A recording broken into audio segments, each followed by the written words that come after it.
Stand for the Pledge of Allegiance.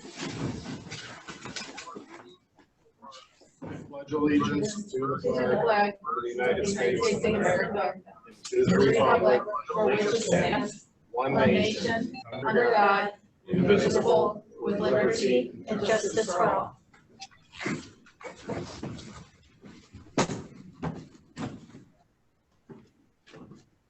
Roll call, please. Mrs. Yetsey. Mrs. McCarthy. Here. Mrs. Saxon. Here. Mrs. Chimera. Here. Mr. Vaca. Here. Finalization of the agenda. Is there anything to add and or delete? The agenda is final as presented. Thank you. It is recommended that the Board of Education approve the written summary of the special and regular meeting minutes for meetings on June 2nd, 2020 and June 16th, 2020. Moved. Second. Moved by Ms. Tamira, second by Ms. Saxon. Is there any discussion? Roll call, please. Mrs. Chimera. Yes. Mrs. Saxon. Yes. Mrs. McCarthy. Yes. And Mr. Vaca. Yes. Motion carries 4-0. Thank you. All right, we're going to turn it over to Superintendent. Thank you so much. I do need to pull up the presentation and share the screen. As you know, tonight we are ready to roll out our Ranger Restart Plan, and we are excited to share that with everybody. So as we are waiting for that, just a word to everyone. We are streaming this presentation on Facebook Live, and that will be available for everybody. In addition, we are taking Zoom comments this evening, and we ask that those people who are in the community Zoom will be able to ask questions. And those of you on Zoom, if you could please use the raise hand feature in Zoom, we would appreciate it.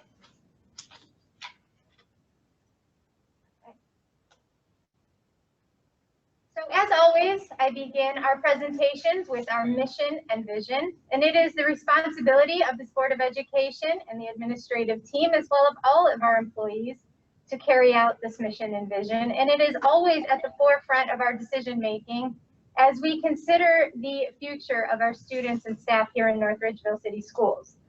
Unfortunately, we are finding ourselves in a situation where there are no decisions that will be able to please each and every single one of us, and we recognize that. We understand that the decisions that are being made will impact all of our employees, will impact all of our families, and all of those people who support us throughout the community.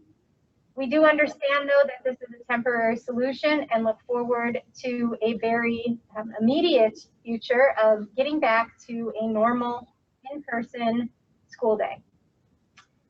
We know that we are going to throw a lot of information at your way tonight, but we do want to make sure that we are setting us up for success in the future and maintain the health and well-being of all of our staff, our students, and again, the entire community of North Ridgeville City Schools. When putting this plan together, we were using 3 guiding principles. First and foremost was the safety of our students, staff, and community health, and you will hear that over and over again tonight, not only by myself, but our entire administrative team. We also wanted to put in place a plan that would set us up for good instruction, whether we are in person, whether we are remote, and whether or not we are forced to make decisions quickly based on the virus and what is happening throughout our community. We also took a look at all of the survey results that were sent out to both our staff and our community, again, in order to make the best decision. We do not want to be reliant on the community or county's levels of COVID. We want to be sure that we are laying out as much detail as we can so that our parents have the information that they need in order to plan. Again, we recognize that this is not a perfect solution. We understand that our teachers have students at home. We recognize that our families are trying to work through work schedules. And again, that is why this is important for us to get this information out now in a terribly unpredictable circumstance.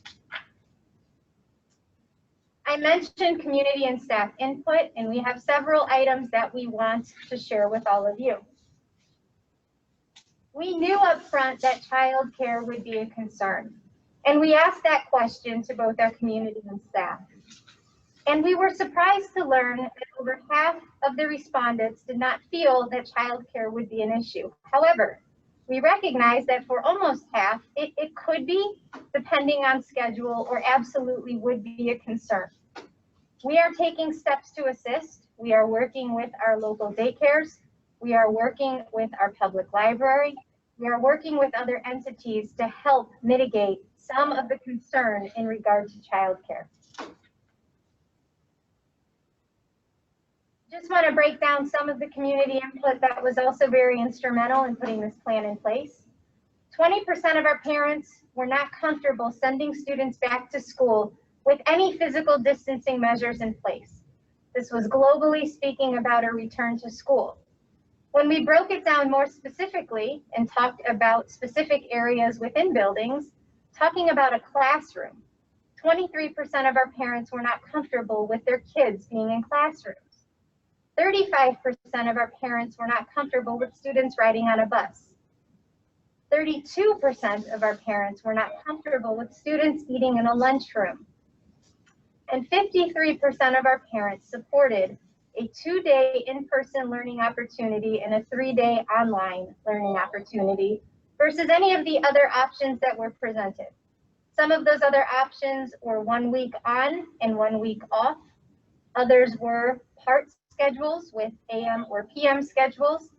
And overall, 53% of our parents felt that 2 days in person and 3 days online would allow for more continuity of instruction, continuing lessons, and for students to be able to have the best possible experience. Similarly, we spoke to our staff. 25% of our staff were not comfortable with students returning to school at all with any physical distancing measures in place. 30% of the staff was not comfortable with students being in classrooms, again, with physical distancing measures in place. 46% of our staff was not comfortable with students being on a bus. 50% of our staff was not comfortable with students eating in a lunchroom.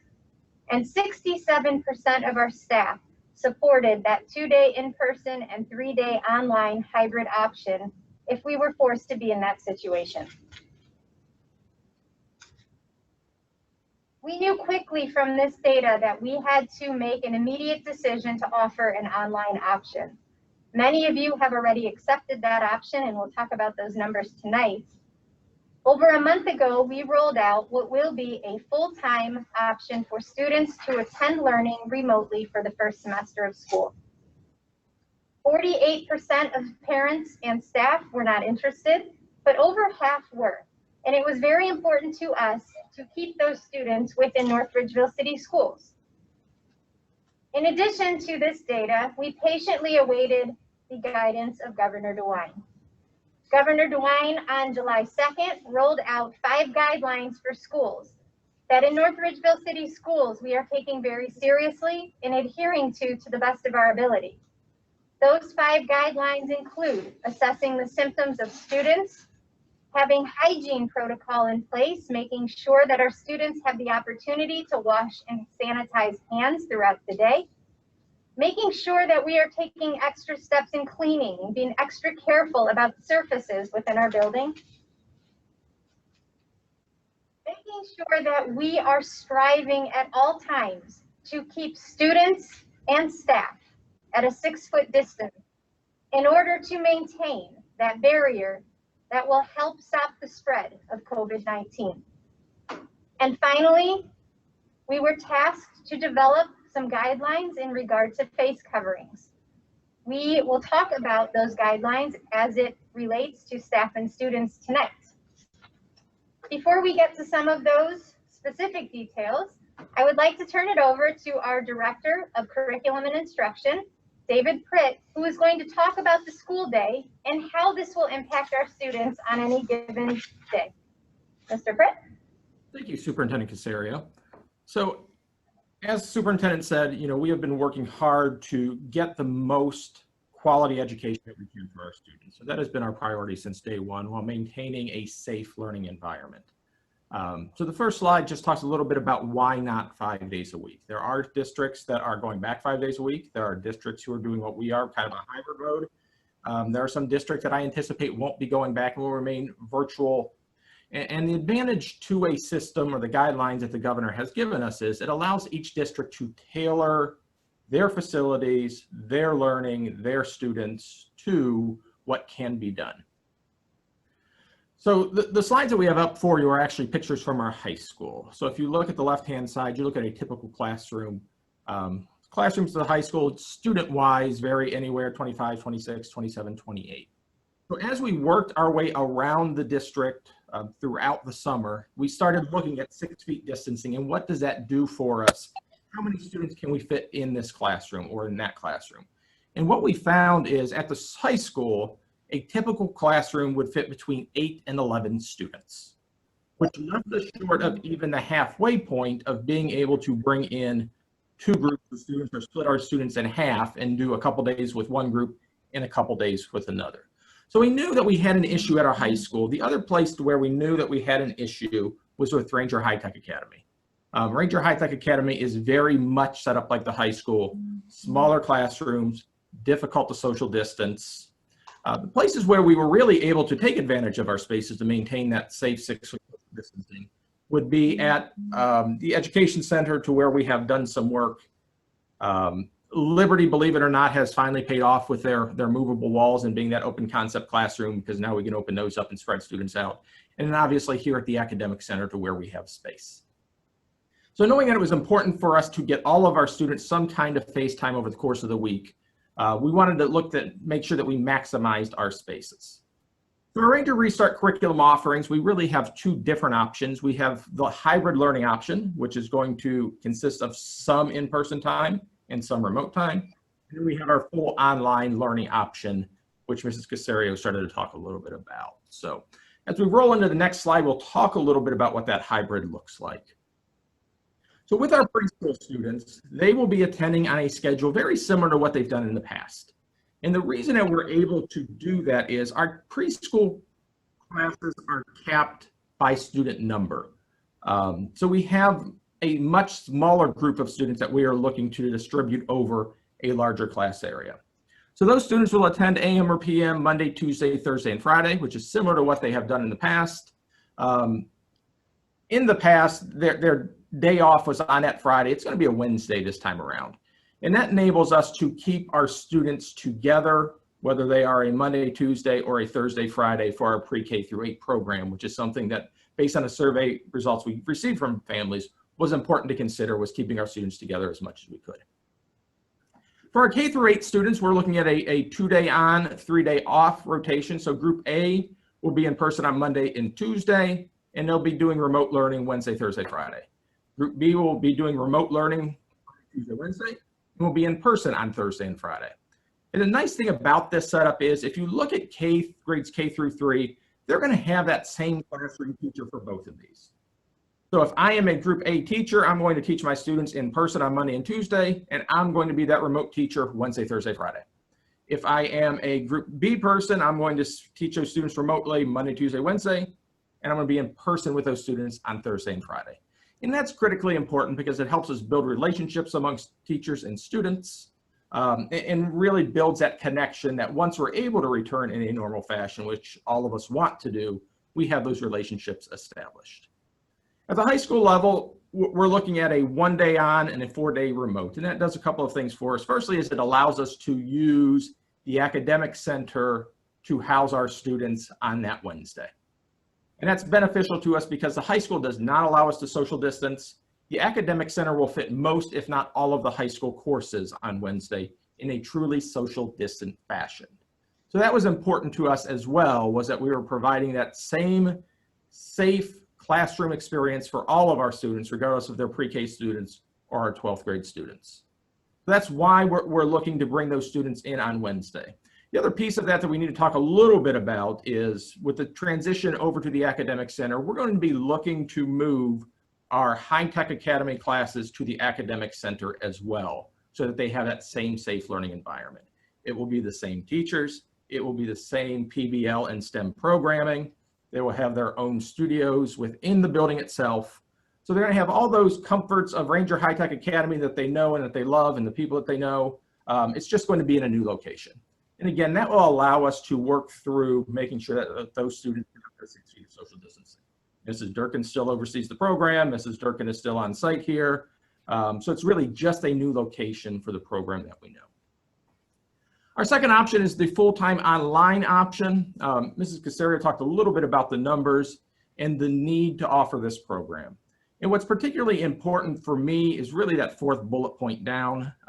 We recognize that online only is not for every student. That's why we're offering some of these remote options, some of these options that are in a hybrid mode. And then that fifth point really hits home. You know, this is going to be our teachers, our curriculum, and our students.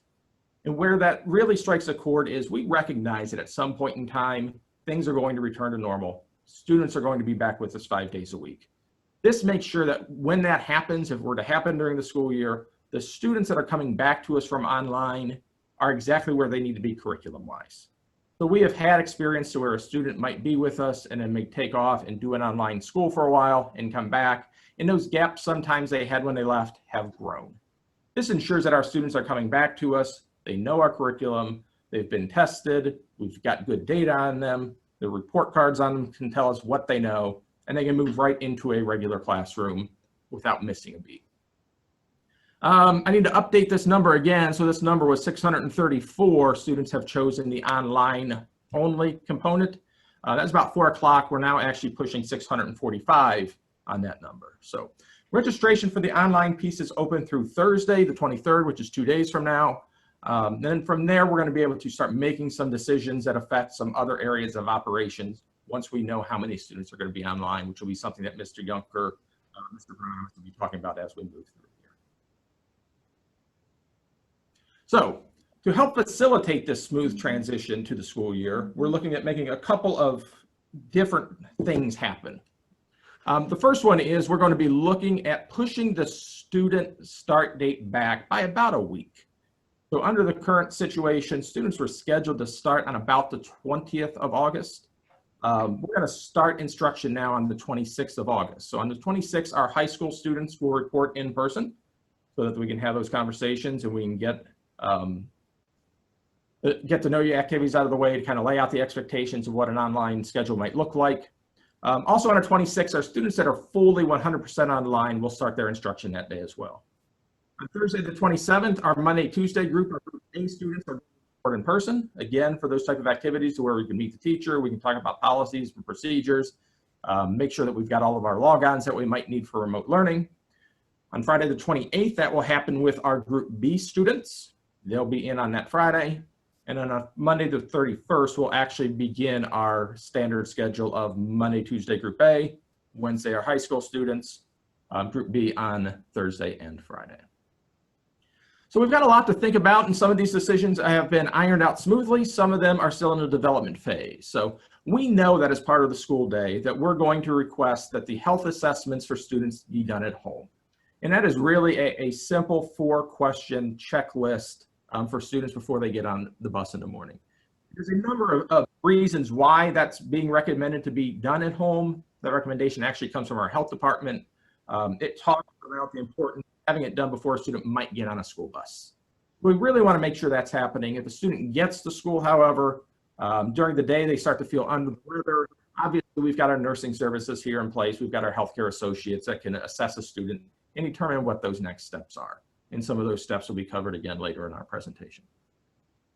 We're looking at adjusting some start times and school hours, potentially to accommodate transportation and scheduling. Mr. Juncker will talk about the challenges of transportation in a social distancing world.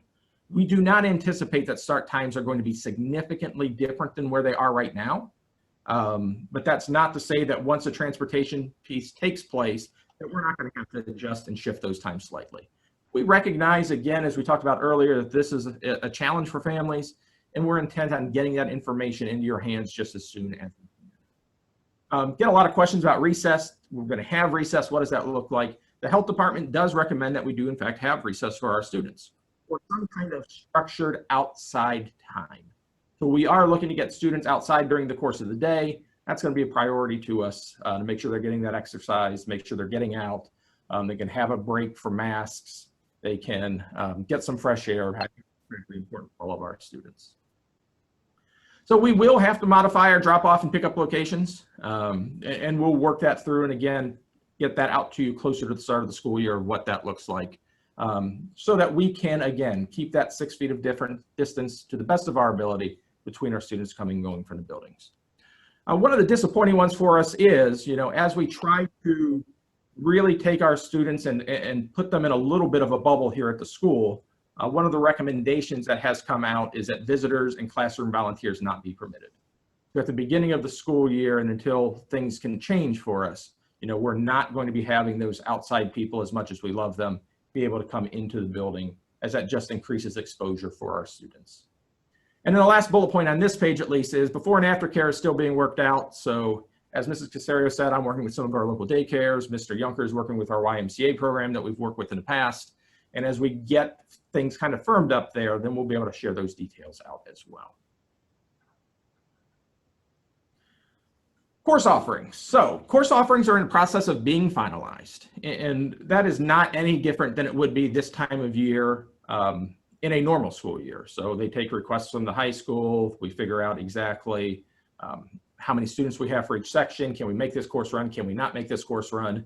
So that process is ongoing. Mr. Zendri and I have met at the high school level. He's been meeting with his department chairs to talk about, what really can go in a blended or an online format, what doesn't work as well in a blended or an online format. In some cases, it's as simple as just switching when things meet. So maybe we've got something scheduled for the second semester that would be better in the first. We're going to look at schedules to flop that, because we want to keep as much normalcy, and we want to make sure that students have as many opportunities for a close to as normal school year as we can have. Middle school electives are being pared back a little bit for the start of the school year. And the reason for that is, again, we want to keep the students kind of cohorts. We would rather have in the 7th or 8th grade, if they're working with 2 teachers, have those 2 teachers rotate than have the students rotate. And if we're at a point to where we're offering a dozen different electives and students are going out and coming back, it increases exposure, which is not something that we're interested in doing at this point in time. Again, things change. We get to the midpoint of the year, we're able to be back in session. We look to add those things back to our schedule. Band and choir get a lot of questions. Marching band is scheduled to go. That is an outside event. So we do have that option available both to our students that are hybrid and our students who are completely remote. And choir has to look a little different as well. We have been instructed by the health department that students cannot be singing in groups in person. So what that looks like over the coming weeks will develop, whether that's students recording themselves outside of class and then sharing those, or if it looks in some other manner. We have to work through those pieces, and those are some of the things that are happening. Last bullet point, the accelerated courses, the honors courses, the AP courses, those are scheduled to run as normal. I know we got some feedback in the spring that it's challenging and we don't think our kids are going to do as well. We started to get our AP scores back last week, actually. And the great news is, even as crazy as last year ended, even with the fact that students took their exams at home online, we actually increased the percentage of students scoring a 3, a 4, or a 5 by a full 10% over the previous school year. So I think that does validate the fact that we can offer courses and we can be successful, kind of in this new format in which we're going to find. So a lot of information, and we've got some additional information to come to you, and that's where I'm going to actually hand you off to Mr. Hieronymus, who is our Director of Technology. Mr. Hieronymus? Thank you very much, Mr. Pritt. As we look at our social distancing in our classroom, we just want to go back again and stress how Governor DeWine has said that schools should strive to maintain a social distance of 6 feet apart. We saw earlier one of the slides of our large instructional room demonstrating what that looks like. This is a slide that shows one of our other classrooms at the NRAC, which will be set up that will be used for our hybrid days. The combination of the rooms with collapsible walls, as well as our large instructional spaces, do provide us that learning environment that will take place with that 6 feet guidelines that we're doing everything we can to maintain. We do have another classroom in each of those pods and we'll be also able to expand, not as quite as big, but they'll be able to use for a couple of the high school classes on those Wednesdays to be able to use to be able to support that hybrid model. If we go to the next slide. This is an example of how we were able to make Liberty work, as we also know that Liberty also has concerns of overpopulation, but the architecture of the building does provide us the opportunity to combine classes to provide the social distancing needed. The ECLC has smaller class sizes and also has garage doors that can also be used to be able to take 2 rooms and make them 1, to be able to create that similar setup. We don't unfortunately have a picture of that at this time, but we anticipate that there'll be a setup that will be looking similar to the other pictures. And as we have shared earlier, our Ranger High Tech Academy, which also does not have those spaces to meet those guidelines, as well as the high school, are extremely limited, but we can use some of those spaces for our teachers to be able to deliver online instruction to our students if they're on the hybrid, on their online days, or they're fully online instructors to be able to provide those spaces and be able to take maximum use of our buildings during that time. As we look at our technology, again, prior to the pandemic, we had students pre-K through grade 2 using tactile devices and app-based. These iPads have been handed out to all of our kindergarten through incoming 2nd grade. Pre-K students will be issued iPads to avoid the sharing of devices, but they will stay in carts unless they are one of the students that are enrolled in the full-time online, and we will distribute an iPad to them. Students in grade 2 will be transitioning from iPads to Chromebooks. They will start the year with iPads and will be exchanging their devices to Chromebooks. Grades 3 through 12 will continue to be in the 1 through 12 model with Chromebooks. The district has ordered additional Chromebooks to replace our fleet. That was all in place even before COVID came about. But unfortunately, the need it really exceeds the supply. So what we've learned is that we may not have those devices on site at the start of the school year, which was one of the reasons that transition is going to be so important for us for the iPad to Chromebooks as we move forward. We are looking at upgrading our teacher technology to provide them with laptops that are touchscreen, that'll give them the ability to do annotation of a whiteboard function, as well as annotation on websites that they are sharing online when they're doing their online days. Excuse me. We are also looking at doing recording of our lessons, which is going to be a key piece for our students if maybe a student is sick, or if a student wants to be able to re-watch those lessons. These will again be only shared in Google Classroom and are designed only for our students. Those will not be done in any type of a streaming device way. We're looking at those being only for our students to be able to view in those Google Classroom environments. But it's going to be a key piece for them to be able to have access to those resources. So with that, I'm going to then move over to Mr. Junker, who's going to now talk a little bit about our hybrid group assignments as well as our transportation pieces. Mr. Junker? Thank you, Mr. Hieronymus. Good evening, everyone. As has been talked about a few times, we are going to be dividing the city and our students up into 2 groups, a group A and a group B. And the goal is to do this evenly. It's going to be based on a geographic line in the city that we're currently determining. That's going to be based on a number of things, including how many students do sign up for online only instruction, and then how does our transportation look to really get an even number of students to school based on the group A and the group B. One thing that we heard and that was talked about earlier was that families did strongly suggest that they want, if they have multiple students, to be able to attend school on the same days. So we're working through all that and really determining what that demarcation line in the city is going to look like. Our hope is that that will be determined no later than the first week of August, at which time we will get that out to our families. As we look ahead to student transportation, Superintendent Caserio mentioned there will be social distancing requirements on school buses as well.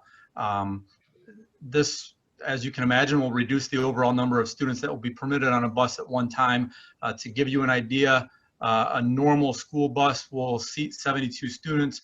With the guidelines that we have in place from the health department, we will be able to get somewhere in range of about 24 students on a bus. There will be assigned seats for students. There will be 1 student per seat unless you're from the same family, meaning if you are a sibling or you have siblings on the bus, they will be permitted to sit in the same seat together. Students taking school transportation, so if you're on a bus or one of our school vans, you will be required to wear a mask while you're on school transportation. And then another component that's not really different from what we've done in the past are group stops. And this primarily happens in our larger developments where instead of going house to house, there will be a group of students that will be picked up in a group location. And what this will ensure is that we minimize the amount of time that students are on buses. That gets them to school in a timely fashion, gets them home after school in a timely fashion, and minimizes that risk by having that group of 24 students on the bus at one time. Additionally, buses will be cleaned between each run. Our drivers will be equipped with Lysol-based cleaning products where the buses will be cleaned between each run, and additionally, hand sanitizing stations are being installed on all of our buses for our staff and students to use as they're taking school transportation.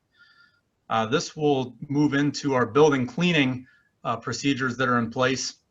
You know, in an effort to really keep our students and staff safe, we will have daily cleaning taking place throughout the school day. We will have daytime cleaners on site. They will clean the high traffic areas, so your doorknobs, your door handles, any hard surfaces that are touched regularly will be cleaned throughout the school day by daytime cleaning staff.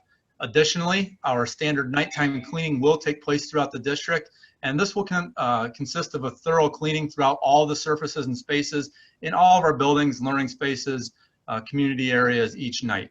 The district has purchased specialized electrostatic disinfecting machines, and what these are basically like a fogger that will go in and disinfect those learning spaces every single night. It'll allow us to be more effective in how we clean our spaces. As I just mentioned a few minutes ago, we do use a Lysol-based cleaning product here in the district. Lysol has actually been working with scientists to come up with products that have been proven to be effective against the COVID-19 disease, and we are going to be using those products in our district again to maintain that safety of our staff and students. Additionally, in our buildings, as everyone may have seen throughout news coverings and medical professionals talking about it, any amount of fresh air that you can incorporate into enclosed spaces certainly helps reduce the transmission of this disease. So we've worked with our HVAC partner to increase airflow, fresh airflow throughout all of our buildings in the district. Again, making sure that our staff and students have that fresh air to breathe and minimizing any type of risk of spreading this virus. As we look ahead into student hygiene, if you think back to the governor's guidelines, student hygiene and overall hygiene of those in buildings was a guideline that we are going to follow. And with that, there will be hand sanitizing stations added at all entry points of our building. Additionally, last year we added hand sanitizing dispensers in our classrooms. Again, those will be utilized throughout the day as well. In our ECLC, Liberty, and Academic Center spaces, there are going to be designated hand washing areas in each classroom. We talked about the flexibility that these buildings have provided, and even at Liberty, with having sinks in the buildings, there will be hand washing stations in each classroom. In the areas of North Ridgeville High School that will be used, we are establishing hand washing stations within close proximity of those spaces, again, to ensure that staff and students have the ability to do that throughout the day. The student schedule will incorporate multiple hand washing breaks throughout the day, again, just to make sure that we're following this guidance as issued by the state of Ohio and our local health department. Food service, as it relates to our meals, this will be a little different for our students and the student day. So we know that it's not feasible to maintain social distancing by putting hundreds of students in a cafeteria each day. And with that, meals are going to be served in our classrooms. They will be prepared and taken to the classrooms for students to eat on a daily basis, and then working with our custodian and cleaning staff and making sure those rooms are disinfected and trash is taken out appropriately after mealtime. As has been the case throughout the summer months, meals will continue to be provided during online learning days. This is going to be both for our hybrid learning option and those that select online learning only. Those meals will be provided, and the district will be providing information here in the near future about where those pickup locations will take place throughout the district. Finally, we're awaiting further guidance from the USDA regarding food service offerings and how this will look in our buildings. We'll continue to update our families as that information becomes available. And with that, I'm going to turn it over to Jackie Vance, our Director of Pupil Personnel, to talk about our pupil services for the district. Thank you, Mr. Yunker. As many families know, we have some students within our district that need differentiated instruction and some additional services. And so our special education services for students with disabilities will be fully provided. The services for any individual student will be based upon what is specified in his or her current IEP or 504 plan that has been developed. Special schedules may be devised for students based on their needs. We do have populations of students that require more intensive instruction, one-to-one supports, hand-over-hand instruction, and we will be communicating with parents as those programming schedules are developed. Parents will be contacted directly regarding additional and specialized face-to-face time with intervention specialists and our related services. Our emotional support rooms will continue social and emotional behavior supports to our identified students and teaching teams to assist and guide students with establishing new routines and assist with problem solving based on those students' needs. Our English learner services will be fully provided but may take place in person and via online instruction. Many of our staff and our students have inquired, and our families have inquired about how we are going to respond to our social emotional health. And we as a district will work with the district teachers and support staff that includes counselors, social workers, our BCBA and ESR to identify and provide resources to support the well-being of staff members and students. In order for students and staff to be successful with the potential changing instruction and health plans, North Ridgeville recognizes that in order for you as the staff and the students to thrive, supports and resources need to be available. We will work to address anxiety, grief, panic, and a wide array of emotions that have been triggered by the COVID pandemic. Our district counselor, social worker, and community agency partners will work to support staff and students alongside our district wellness coordinator.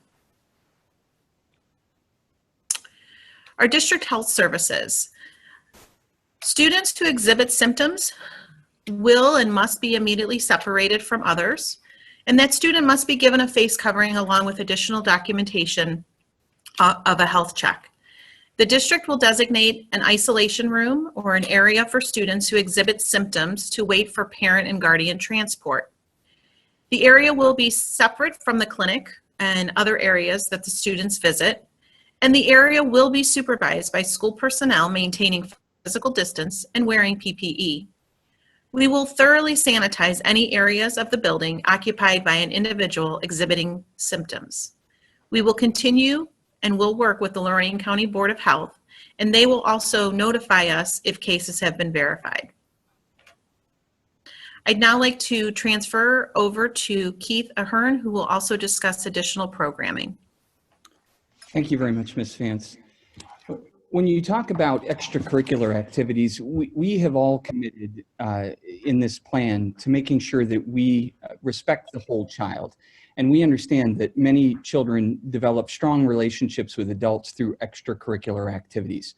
Obviously, the Ohio High School Athletic Association has looked at safe ways and safe restart programming to allow for practices and coaching to occur during the summer in the hopes that we can have fall seasons.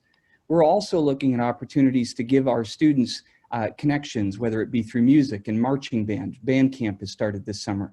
Again, following the guidelines that we provided by the state, we will also look to make sure that our students can participate in clubs and activities, yearbook, other things that make them have a strong connection to school. So extracurricular activities is important, and we'll look to maintain those. The next item is this entire plan revolves around the guiding principle that Superintendent Caserio talked about at the top, which is about maintaining the health and safety of our students, our staff, and our community in general. And all of our planning would be for naught if we did not take the precautions that the governor and the Lorain County Board of Health and state health officials requested when it comes to the importance of face coverings in stopping the spread of this virus. So the governor has put out guidance that he is encouraging our staff when they're working with students and teaching and within close proximity that they should be wearing either a face covering, a mask, or a face shield. You see the asterisk there that it's important is there are documented medical conditions or things that would require us accommodations, but our primary goal would be to make sure that we have safety of our students and staff at the center of that. When we look at face covering policy as it applies to students, it's very similar. The governor has required that students in grades 3 through 12 wear an appropriate face covering while at school. Students in pre-K through grade 2nd will be strongly encouraged or highly recommended. We are confident that our teachers and our adults will be able to work with students to encourage the habit of wearing a face covering, and that they will do that in their classrooms through teaching and practice and those routines and procedures that teachers do. This face covering component will just become another classroom management tool that they use to encourage students to do good behavior in their classroom. The final thing is just a recap of our plan before I turn it back to Superintendent Caserio to finish our presentation today. And a reminder that this entire plan has revolved around the health and safety of our community, and that's why we are not going back 5 days a week as much as we would like to. The continuity of instruction, we believe that this plan allows us, if there is a shutdown or a closure of school that's mandated, our students will be prepared to be able to see their instructors on a routine schedule and be able to have that continuity of instruction that Mr. Pritt talked about. It's also important to understand that this plan was based on the survey data that we received from both our staff and from the community in general. And the final thing, the final 2 bullets are very, very important. We understand that this plan is extraordinarily stressful for both our community, our parents, and our staff as they try to negotiate how they're going to balance their work and family schedules. And we are committed to, as much as possible, being flexible and adaptable in our planning and accepting feedback as we do this. We have a lot of things that are left to plan, but we are committed to making the best decisions for their district within the guidelines and parameters that we've been given, with the primary focus of safety of our community. Thank you, and with that, I will turn it over to Superintendent Caserio and the presentation. Thank you, Mr. Ahern. I would be remiss if I didn't recognize the hard work of this team that presented to you tonight, in addition to our treasurer, Mr. East. All of these people have been working day in and day out to develop, again, what we believe is the safest restart plan for North Ridgeville City Schools. Again, as Mr. Ahern stated, we recognize that this is not an ideal situation. All of us would love to be returning to a normal school year as we think about August and all the excitement that a new school year brings. What I do know is that we are working with an extremely dedicated Board of Education, an extremely dedicated staff that truly worked to the best of our abilities quickly at the end of the school year to get our students where they needed to be as we think about the opening of this school year, and are committed to doing so through the entirety of this pandemic. We hope this is very temporary. We hope to be returning to a normal schedule soon. And we also recognize and respect the fears and some of the unknowns that currently exist in the community as it relates to the opening of schools. Again, we are hoping to be flexible, and we are hoping to do everything in our power to help each of you as you think about planning for your own families as we enter into August and look at the beginning of the 2021 school year. So with that, I would ask the Board of Education if they have any questions for me or our team that we can be helpful with at this time. Madam Superintendent, Mr. President, if you don't mind, I do have a couple questions. One is in regards to the social distancing of our staff. Can you explain a little bit of why we are using the 6-foot social distancing between desks as opposed to using maybe a 3-foot distance? Mr. Ahern, would you like to answer that? Sorry, just unmuting. So when you look at some of the guidance out there, the pediatric group said that students can, with face coverings, be within 3 feet. This comes to the physical space in our classroom. When you saw the pictures that Mr. Pritt and Mr. Hieronymus showed earlier, there is no way to really maintain even 3 foot of distance, particularly at our high school and in some of our other classes, which is why we've chosen the hybrid model. We are doing our due diligence to try to mitigate the spread of this, but with the social distancing requirements, it would really be impossible to do that. It's also important to note that they're saying for adults in the transmission, really maintaining that 6 foot of distance is critical, and that would be impossible in our current classroom structure. In addition to that, if I might add, as we think about some of the countries that are a little bit ahead of the United States, what they're now learning as they've opened up their schools, they're learning that students that are ages 10 to 19 are able to both transmit and also catch this disease as likely as an adult, which is something that is newer in research. And what we turn to is the idea of barriers. And in working with the health department, and Dave Coble, who has been incredible in Lorain County as our superintendents have worked through this, is really taking into consideration the idea of barriers. So 6 feet between you and another person is considered a barrier. 3 feet of space is not considered a barrier. 6 feet with a mask, one person wearing a mask is considered 2 barriers. If you add another person with another mask, now you're talking 3 barriers. Again, back to our guiding principles, we have developed this plan based on keeping all of our kids safe and all of our staff safe, and putting as many barriers as we can in place truly will stop the spread of COVID-19 in North Ridgeville City Schools and the community at large. Thank you. Thank you both. I had a question for Mr. Pritt about course offerings. You went through our course offerings and I appreciated that. Can you tell us a little bit more about how College Credit Plus classes will work? Absolutely, that's a great question. I'm sorry we left that out of the presentation. So, College Credit Plus will run as scheduled in the fall. So we know that if it is a course that we run in-house, let's say it's at a high school, one of our CAP courses, whether it's bio, maybe we're offering the CAP US History this year, those will still meet as scheduled. They'll be run just like they would be if this wasn't happening. So those 4 days a week, those teachers will meet with the students. They'll cover that content virtually. On that 5th day in a week, they will actually meet in person and go over the materials. Anything that is off campus is up to the discretion of the college or university which is offering it. So we have a lot of students who are LCC students for the College Credit Plus. They will set the policies about what that College Credit Plus looks like, whether it will be in person, whether it will be remote. Mrs. Casario talked about, us getting guidance from the governor probably, I'm going to guess 10 days ago or so. Colleges received theirs even more recently than that. So individual colleges are still working through what their procedures are going to look like, but CCP will still happen. It will just be up to the individual colleges or university to determine what method those courses need. Thank you, Mr. Pritt. Sure. I have one final question, if you don't mind. Absolutely.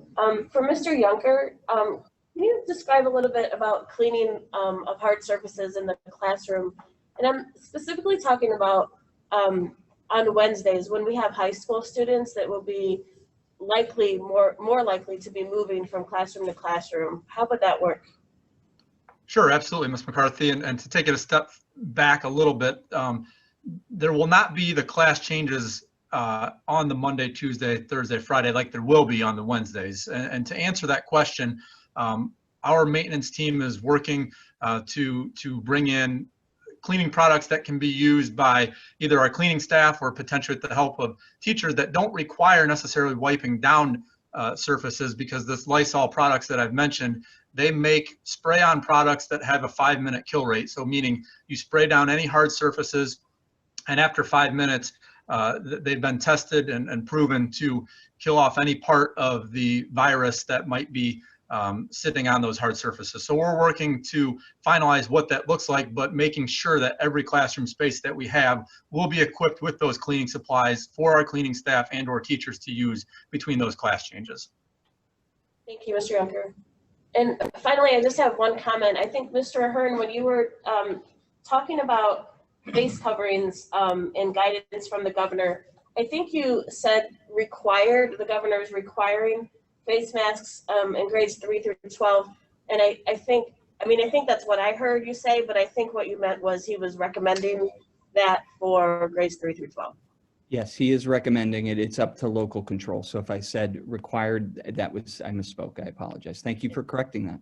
No, you don't have to apologize. It's just what I heard. It could clearly be not what you said. It's just my ears. Thank you very much.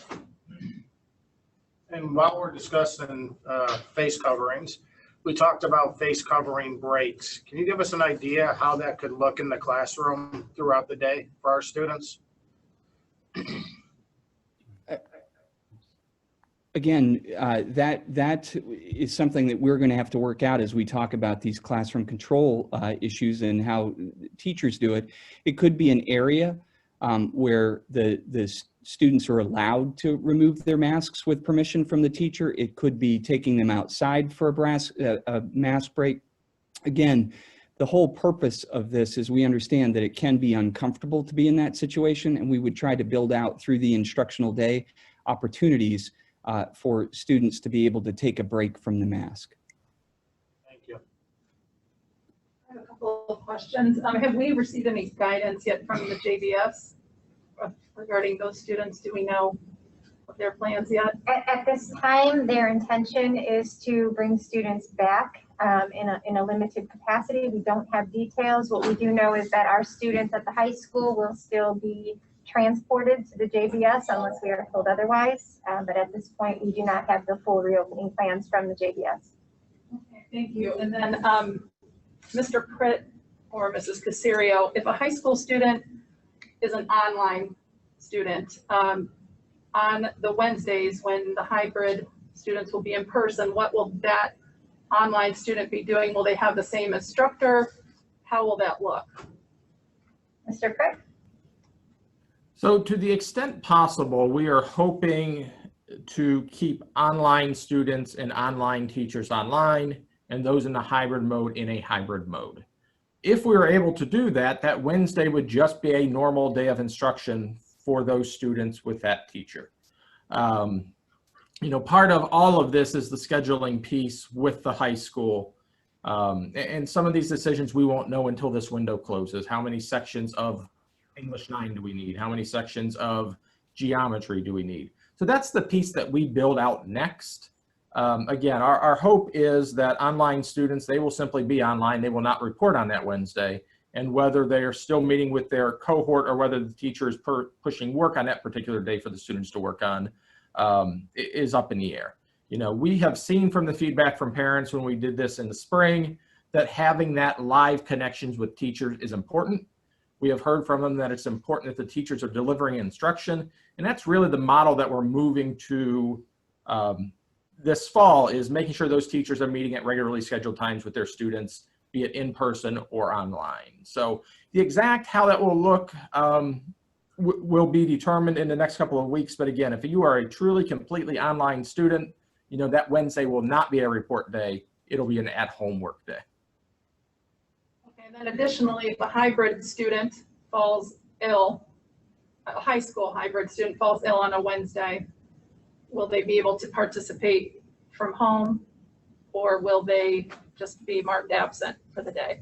Yeah, that's a great question. So Mr. Hieronymus has been working to get technology into the classrooms that will allow teachers, if they had to work with an in-person group and a remote group. So depending on, you know, that particular class, it may still be possible for a student to be, you know, off campus because they're ill, but still joining those Wednesday sessions. You know, that's, again, is one of those scheduling pieces based on where into the classroom those students fall. But again, our goal is to get them as much of the instruction as we can possibly get them in a normal format.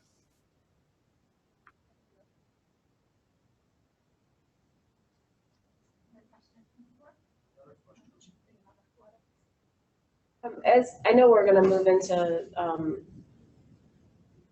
participation or hearing of the public, Mr. Vaca, but Mrs. Ramsey-Casario, could you tell us a little bit about the frequently asked questions and how people can submit?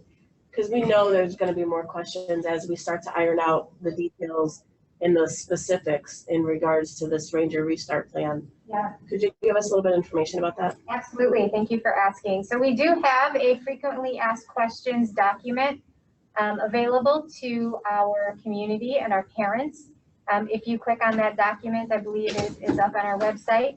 If it is not, it will be.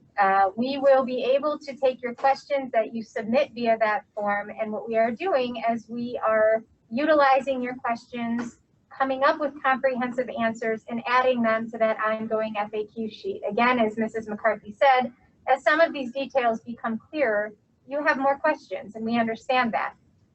Not every question can be answered today, but perhaps a week from now, we might have some of those answers, and we'd like to update you as soon as we possibly can. And we will obviously do that so that you can check back frequently and get some of your questions answered. Thank you. Other questions? All right. School districts across the country are faced with the daunting task of reimagining education. Superintendents, administrators, school boards are being forced to ensure the safety of students, staff, and the community like never before. The North Ridgeville City School Board of Education stands by the decisions of our district in regards to our Ranger Restart Plan. These decisions were made in consultation with the Lorain County Health Department and based on the governor's guidelines. The driving force behind the reopening plan is safety. Safety for our students, for our staff, and for our community is a priority. We realize the frustration some parents are feeling in regards to students not getting back in the classroom full time. We understand and empathize with parents who have to make additional arrangements for childcare, online learning when students are not physically in buildings. We know this isn't easy. This is a time for our community to work together to support each other with childcare and supervision. This restart plan is temporary. We expect it to be modified as soon as it is safe to do so. In the meantime, we will continue to support our administration, our staff, as they work through these challenging times with their safety and the safety of our students as the district's top priority. These were the guidelines that we used in all of these decisions.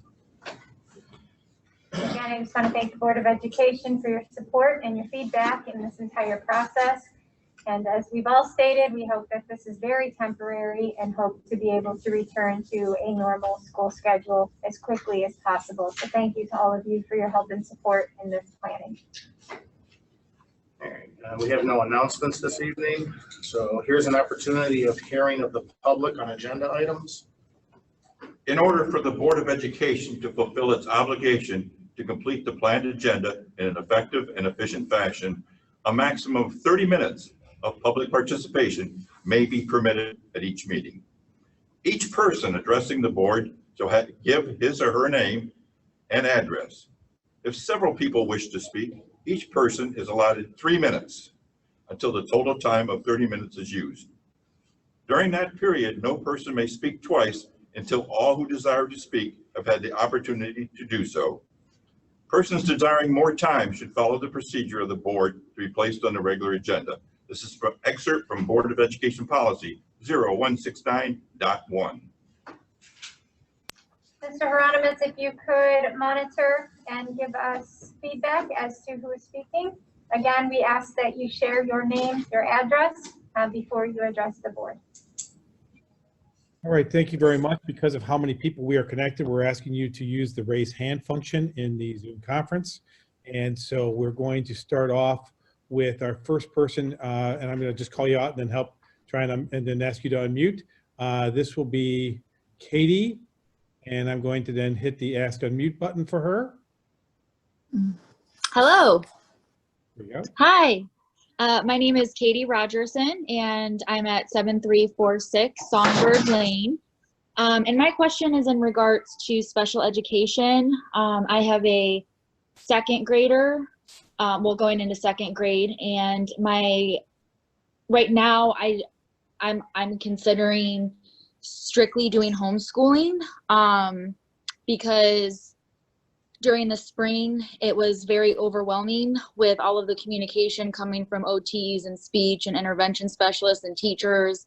And so I'm just curious if there's any plans or talks at the moment of what special education would look like for our students, just to help me kind of make my decision. Katie, I would encourage you and Mrs. Vance can reach out to you directly to have that conversation. Certainly we have plans in place for our students with disabilities, but I think given the personal nature of some of your questions, you may want to have that private conversation. I do have your name as KG Rogerson, and we will get in touch with you within the next 24 hours. Thank you. Thank you. Okay, our next question, looks like we have an Amy, and I'm going to go ahead and hit the ask to unmute button for her. Amy? Hi, this is Amy Sheely. I'm at 8346 Depot Street. And I first just wanted to thank administration and the board again for, it's very clear to my husband and I that, or my husband and me, that you're being incredibly thoughtful and thorough. And as a healthcare provider, I truly appreciate the emphasis on keeping our kids safe.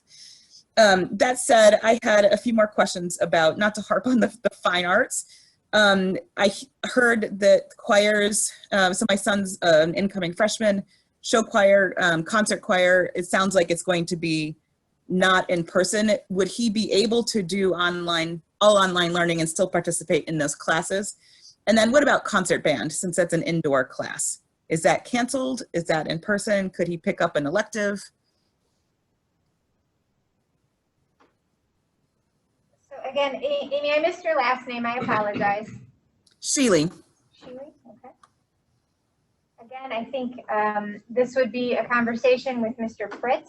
And again, some of these decisions are not yet made, as we discussed earlier, in terms of high school schedule. So if you could give us a little bit of time to work that out, I would say within the next week or two, we could get back in touch with you some specifics in regard to what will be offered versus what cannot be offered, and what can be offered for your fully online students, or what might be flipped to the second semester. So if you could give us a little bit of time on that, Mr. Pritt will get in touch with you as soon as that decision is made. So we might have to make a decision about online or in person before. Potentially. Again, that deadline is this Thursday, and as you heard through the presentation this evening, unfortunately, a lot of decisions we're trying to make are hinged on how many students sign up for online learning. Again, Gotcha. we are trying our best to accommodate and understand that really does hinge a lot of our decisions, but also understand the situation you're in, trying to make an informed decision. And he may be able to get in touch with you sooner just to talk through some of the options ahead of that deadline. Okay, thank you. Thank you. Okay, our next question is from Veronica. I'm going to go ahead and ask you to unmute. Unmute. Say your name and your address. Veronica Martinez Bennett, 34672 Plantation Place. My question's in regards to face mask. If a student shows up to school without a face mask, is it against HIPAA for the teachers to ask the student why they don't have a face mask on in school? And how will you guys implement that when students don't have the face mask and cannot be asked?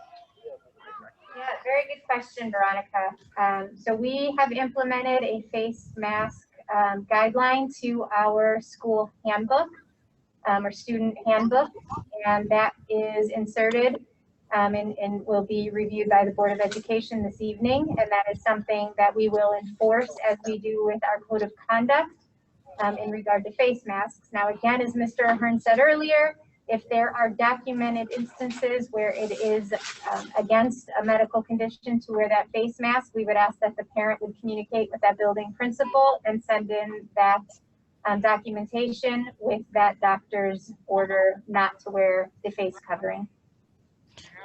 So will you guys have like a 1, 2, 3 strike rule when a student doesn't have a mask? Will you guys have masks provided there if they forget a mask? What will be your precautions in place when these students come to school, don't have a mask on, and you realize they don't have that documentation from a provider? Yeah, also a good question. You know, again, we mentioned that we're still trying to work through a lot of the details that would because you guys are talking about these barriers, and that's your first barrier. Absolutely. Is your mask. Absolutely, and we agree with that. So again, trying to work out the details. Will those disposables be available? I would say yes, they will be. We would hope that our students who will be given a school mask would be able to keep that on their person and laundered. But again, we understand kids are kids, and we will put those guidelines in place soon. And then in regards to the mask, will you guys be providing some type of educational documentation for parents on how to appropriately wear the mask, how to launder the mask, mask hygiene, because it's not an active barrier if they're not laundering it properly and wearing it properly? Yes. In fact, the Lorraine County Board of Health is putting together a lot of that documentation for us, that as soon as they are finished, they're actually making videos that are both kid-friendly and parent-friendly that we will be hosting on our website once they are complete. Okay, thank you. Thank you. Okay, our next question is going to go to Lauren, and I'm going to ask her to unmute. Do you want my? Hi, Lauren Allison, 7363 Songbird Lane. My question is more in regards to the remote learning. You said that you're hoping, the way I interpreted it at least, was that you're trying to hope that students will be synchronous with their teachers on Wednesday, Thursday, or Friday if they're Group A. And that kind of worries me with elementary school students, or, now having to send students to aftercare and daycare, and or grandparents that are now helping out carry some of the load and not understanding how technology works. So is synchronous definitely the plan in place? That's my first question. And then number two, how are you going to make sure that students that are going 100% remote learning are keeping up with the same standards and pace of those that are doing the hybrid, since, teachers don't always have common assessments, and now possibly TBTs or other PLCs are in place, are now going to be limited based on teacher workload being increased. So Mr. Pritt, I don't know if you want to address those quickly. And again, this might be a situation where it might be best to have a personal conversation, but Mr. Pritt, for the good of the group, is there a quick answer to some of those that you could explore further with Ms. Allison? I can't hear that. I can't hear Mr. Pritt is on his way. I'll try and address some of those real quickly as well. We are going to be providing professional development for our classroom teachers for online learning to help them, both the online and the teachers who will be doing the hybrid. One of the other important pieces, when we shared this in our online presentation, was the importance of our teachers still participating in their teams, still participating in their committees, so that they could be communicating back and forth between our teachers who are online and our teachers who are teaching in the hybrid mode. Because at one point we're all hoping we all come back together again, and we want to make sure that we're all on the same pace, making sure we're still covering the same pieces as we are moving forward with that. So that answers a couple of those. Also, we're going to be working with our administration as well to make sure that we're working with teachers on the use of making sure that we're doing the proper vigor. Working, and one of the key pieces of us doing the synchronous pieces, so that when our students are at home or are at a daycare facility, that it is our teachers leading it, not putting it on you as parents to be doing all the instruction for those students. So I'm just checking to see did I filibuster long enough for Mr. Pritt to get back here, and I think I did. Mr. Pritt, is there anything you want to add? I think you did a good job of it. The critical piece for us is to take that burden off of families. So we heard from parents when we did our surveys that it's important that we get that face time with teachers, that they're the ones leading it, that we're not just learning from a video and things like that. So I think that's really the critical piece of that synchronous piece. But what are we going to do when that is so limited based on now structure of students being by themselves or at daycare? Daycare is not going to allow students on technology at different times. So how is that going to balance if we take a family that both parents aren't getting home till 5 p.m., if it's all supposed to be synchronous? Is the child now going to be held responsible for that work, and just they're going to lose that time with those teachers? Sure, and that's a great question. And as to the daycare piece, we know that we don't have the ability to work with every single daycare, but that is a conversation that we have started with our daycares, is what supports are needed to help support our students that they might be able to attend in-person classes when they're in daycares. We certainly realize that the synchronous piece is, it is great for a lot of folks and it provides challenges for others. And again, those will be the type of things when Mr. Hearn talked about being flexible and being open-minded that we're going to need to evaluate.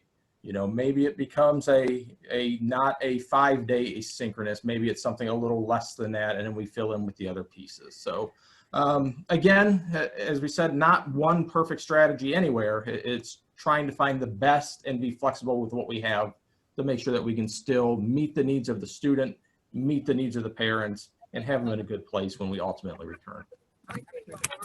Thank you so much for your question. Again, I think it would be helpful for Mr. Pritt to reach out to you so that you can continue this conversation so that somebody else may ask their question tonight, but we certainly want to make sure that your question was fully answered.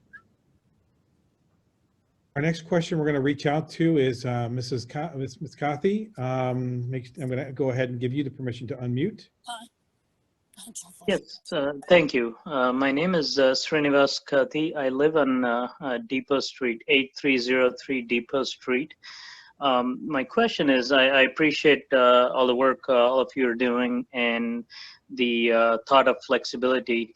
So on that note, let's say I sign up for both my kids for online full-time, and we realize halfway through, our work schedules would really require us to go back to a hybrid. Is that something we can make a change midway, or once we sign up, we're set until further notice? We are asking families to sign up just for the first semester. Of course, we will reevaluate this probably as soon as October, knowing that some changes will hopefully be coming here in the near future. Again, we are asking for that first semester and that you will have the opportunity to reevaluate beyond that. Okay. So when we sign up for something, it's just for the first semester. So this would be a semester to semester sign up. At the end of the first semester, you're saying we'll have another opportunity to sign up and pick a different option if we realize whatever we picked now didn't work out for us. That is correct. Is that correct? That is correct. Okay. Thank you. I appreciate it. That helps a lot. Okay, we're going to next go to Rita. Rita, I'm going to go ahead and give you the option to unmute. Thank you. This is Rita Klein at 8812 Hazelwood Run. And my question relates to my daughter's going into 9th grade and she's choosing a half-day STEM program and the half-day traditional high school. And I'm curious, I know that typically would take place at LCCC, so I'm curious if we know how that will be handled in this case, or if it's LCCC dependent. I will let Mr. Pritt take that, but at this point, my belief is that it is LCC dependent and we don't yet have all of those answers, but Mr. Pritt, please feel free to add. No, you are absolutely 100% correct on that. So Ms. Durkin and I spoke today. Actually, she spoke with myself, Mr. Hearn, Mr. Junker to work through some of those details. And those conversations with LCC are actually ongoing.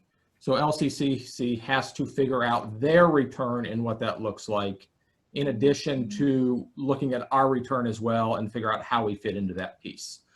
We do expect that, those college courses for the CCP part will still take place. We believe they'll still take place on campus. It's just where's that other half day going to take place? And that's the conversation that we're currently having with our partners at Lorraine Community College.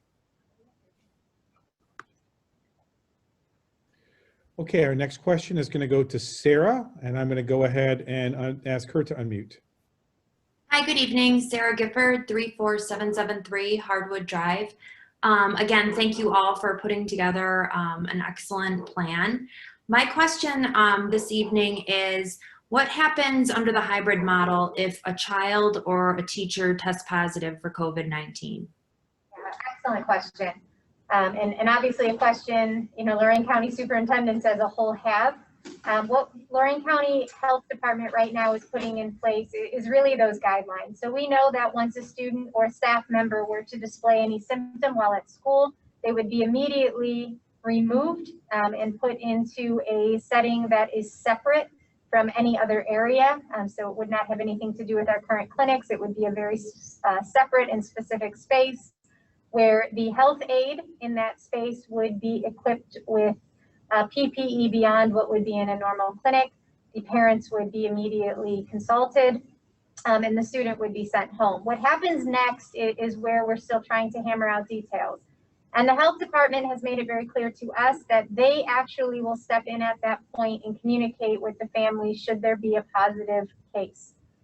So right now we're awaiting some of those guidelines, Sarah, but we do know that they will work hand in hand with us to do the contact tracing, communicate with the families, and let, you know, if we need to communicate with a classroom or with a building, what the circumstance is in that particular case. So we're waiting a little bit of that guidance, but we know that they're definitely working through, you know, those details as we look to the beginning of the school year.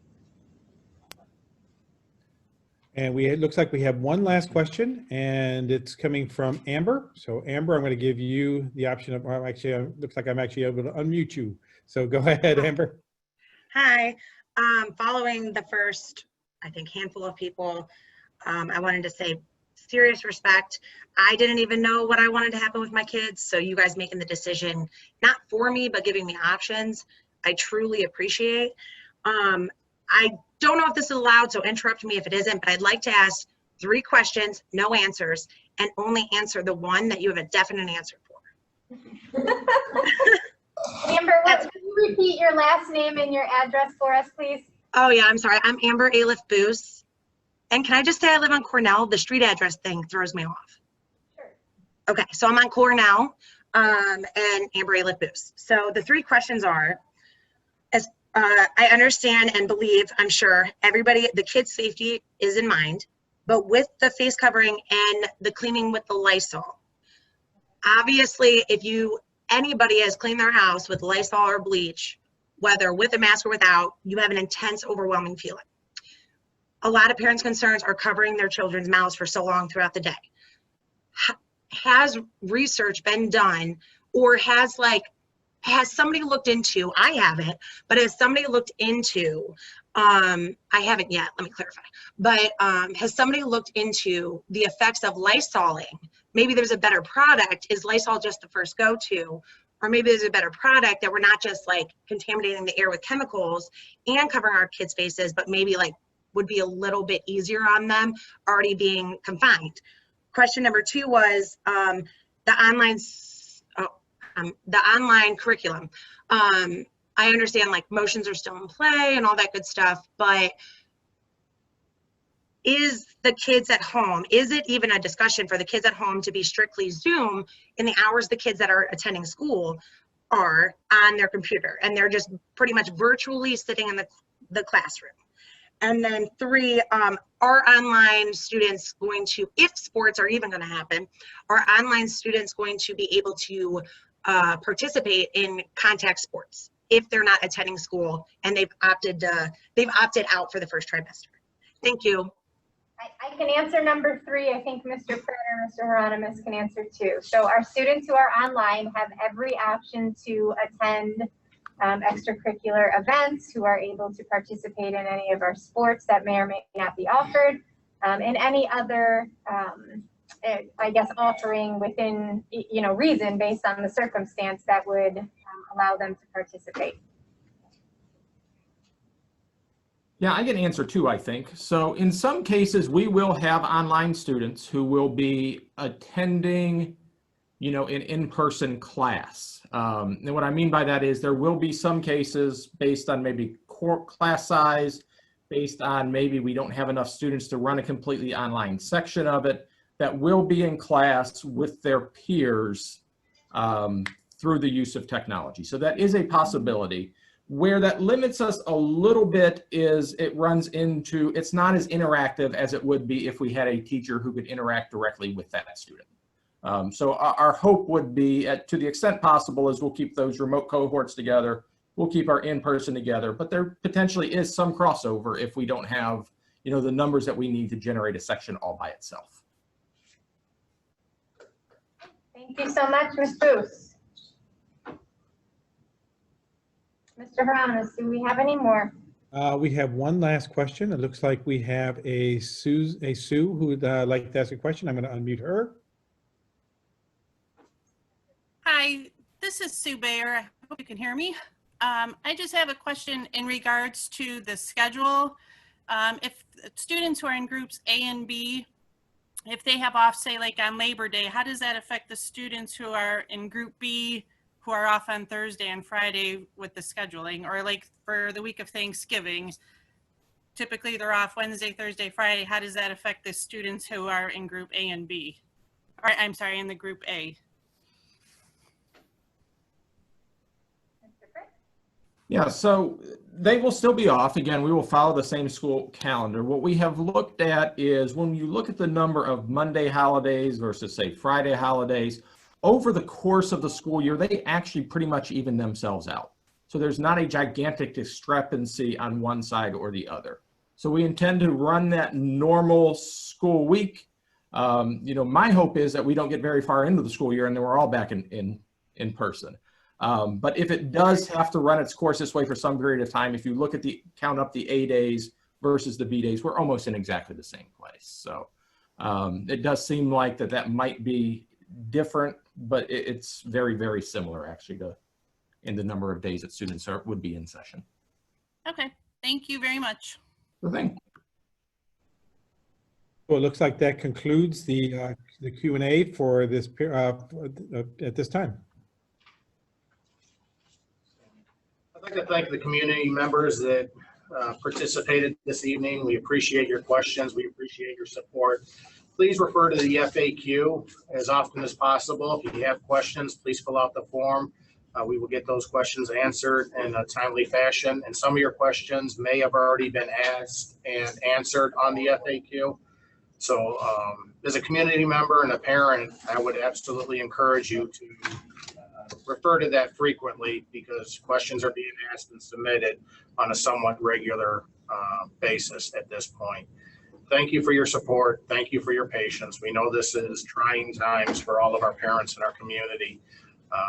We do appreciate your support. All right, we're going to move on to our consent agenda this evening. It is recommended that the Board of Education approve the consent agenda resolution as presented. Moved. Second. Moved by Ms. McCarthy, seconded by Ms. Mira. Is there any discussion this evening? Roll call, please. Ms. McCarthy. Yes. Mrs. Tamira. Yes. Mrs. Saxon. Yes. Mr. Baca. Yes. Motion carries 4-0. Ms. McCarthy, Finance Audit Report. Thank you, Mr. Baca. Board, we have 4 items to consider this evening under Finance Audit. You'll see the first one is our regular financial report and report of interest and investments for June 2020. We also have the adoption of the tax rates that are presented in our agenda. And the last 2, we have the purchase and sale agreement between North Ridgeville City School District and this North Ridgeville City to take title of the real estate that's defined in the agreement. And finally, we have the approval of the quick claim deed, which is also presented. Do you want me to, Mr. President, would you like me to move these individually since they're individual roll calls? Yes, please. Thank you. I move to approve the financial report and report of interest and investments. Second. Moved by Ms. McCarthy, seconded by Ms. Saxon. Is there any discussion? Roll call, please. Mrs. McCarthy. Yes. Mrs. Saxon. Yes. Mrs. Tamira. Yes. And Mr. Baca. Yes. Motion carries 4-0. Secondly, I move to approve the adoption of the tax rates as presented. Moved by Ms. McCarthy, seconded by Ms. Tamira. Is there any discussion? Roll call, please. Mrs. McCarthy. Yes. Mrs. Tamira. Yes. Mrs. Saxon. Yes. And Mr. Baca. Yes. Motion carries 4-0. I move that the Board of Education approve the purchase and sale agreement between the North Ridgeville City School District and the City of North Ridgeville. the district agrees to convey to the city and the city agrees to take title of the real estate as defined in the agreement. I moved. Moved by Ms. McCarthy, second by Ms. Saxon. Any discussion? Roll call, please. Mrs. McCarthy, Yes. Mrs. Saxon, Yes. Mrs. Chimera, Yes. and Mr. Vaca. Yes. Motion carries 4-0. And finally, I move that the Board of Education approve the quick claim deed as presented. Second. Moved by Ms. McCarthy, seconded by Ms. Tamira. All for 4. Is there any discussion? Roll call, please. Mrs. McCarthy, Yes. Mrs. Chimera, Yes. Mrs. Saxon, Yes. and Mr. Vaca. Yes. Motion carries 4-0. All right, we'll move on to other board business. Ms. Tamira? Thank you, Mr. President. We have one item for your consideration under the education report. It is recommended that the Board of Education approve the North Ridgeville City Schools Board of Education district goals for the 2020-21 school year as presented at the July 7th special meeting. I move to approve the education report in one reading. Second. Moved by Ms. Tamira, second by Ms. Saxon. Is there any discussion? I just want to say thank you. I think it's great to put that all together and get that out for our community to see as well, and that we're really sticking to what we do and making that transparent. Thank you. I appreciate it. Thank you. Anybody else? Roll call, please. Mrs. Chimera, Yes. Mrs. Saxon, Yes. Mrs. McCarthy, Yes. and Mr. Vaca. Yes. Motion carries 4-0. All right, we will move on to the Human Resources report. Ms. Saxon. Yes, we have a few items to consider under the Human Resource report. 2 supplemental contract appointments, 2 non-NREA supplemental contract appointments, 3 special project supplemental contract appointments, 1 support staff resignation, 1 supplemental contract resignation. I motion to approve the human resources items in one reading. Second. Moved by Ms. Saxon, second by Ms. Tamira. Is there any discussion? Roll call, please. Mrs. Saxon, Yes. Mrs. Chimera, Yes. Mrs. McCarthy, Yes. and Mr. Vaca. Yes. Motion carries 4-0.